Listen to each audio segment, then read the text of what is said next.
Assalamualaikum dan salam sejahtera, berita terkini Harapan Daily. Anda bersama saya Nurzawani Miston. Orang ramai nampaknya mahu menggerakkan boikot terhadap mana-mana restoran yang didapati mengambil kesempatan menaikkan harga makanan antara 20% hingga 30%.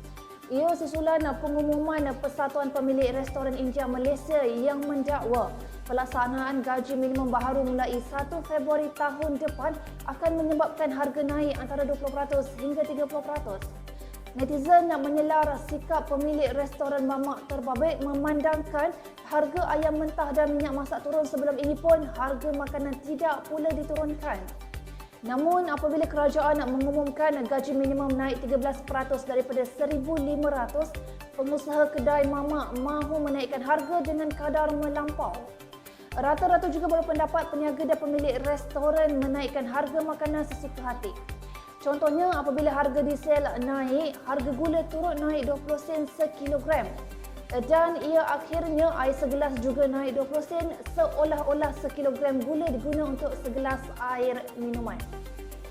Belanjawan 2025 yang dibentangkan Perdana Menteri pada 18 Oktober lalu menyatakan gaji minimum akan naik daripada RM1,500 kepada RM1,700 berkuat kuasa 1 Februari. Baik, dalam perkembangan berita yang seterusnya, rakyat negara ini didakwa menjadi dalang yang menyeludup dan menyeleweng RON95 serta diesel ke negara jiran. Penjual di sekitar Sungai Golok didapati menjual petrol dalam botol 1 liter sekitar 28 baht atau RM3.64 hingga 250 baht iaitu RM32.50 untuk tong 9 liter menurut tinjauan bernama. Lebih 100 peniaga kecil di negara itu didapati menjual petrol dan diesel seludup walaupun pihak berkuasa Thailand dikatakan sudah beberapa kali menegur perbuatan tersebut. Laporan itu mendakwa puluhan gerai di tepi jalan di Sungai Golok menjual petrol subsidi milik Malaysia secara terbuka. Salah seorang peniaga yang dikenali sebagai Saliha mengakui ramai peniaga yang menjual petrol dan diesel seperti menjual air minuman. Manakala Mat Yi pula berkata dia memperoleh bekalan petrol daripada pembekal di Rantau Panjang, Pasir Mas. Walaupun mereka tahu ia adalah satu kesalahan jika menjual petrol bersubsidi milik rakyat Malaysia, namun kata mereka sudah ramai yang berbuat demikian.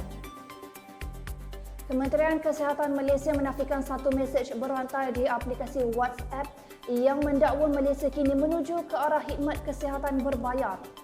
Mesej tersebut merupakan kabar angin lama yang pernah tular sebelum ini. Pentadbir Facebook Menteri Kesihatan Datuk Seri Dr. Zulkifli Ahmad berkata, Kerajaan Malaysia di bawah pentadbiran Kerajaan Madani telah berulang kali menegaskan bahawa mereka akan mengekalkan akses terbuka kepada perkhidmatan kesihatan. Dalam tangkap layar yang dikongsikan, mesej berantai itu mendakwa kerajaan tidak lagi memberikan rawatan percuma untuk hemodialisis. Bagaimanapun, KKM menjelaskan bahawa perkhidmatan asas di fasiliti kementerian itu sememangnya kekal pada kadar RM1, manakala perkhidmatan pakar pada RM5 dan perkhidmatan hemodialisis pada kadar RM13 satu sesi. Pentadbir halaman itu menegaskan bahawa kerajaan perpaduan tidak pernah menaikkan kos rawatan hemodialisis dan tidak bercadang untuk menyemak mana-mana fee buat masa ini. Baiklah, sekian berita terkini Harapan Daily. Kita berjumpa lagi.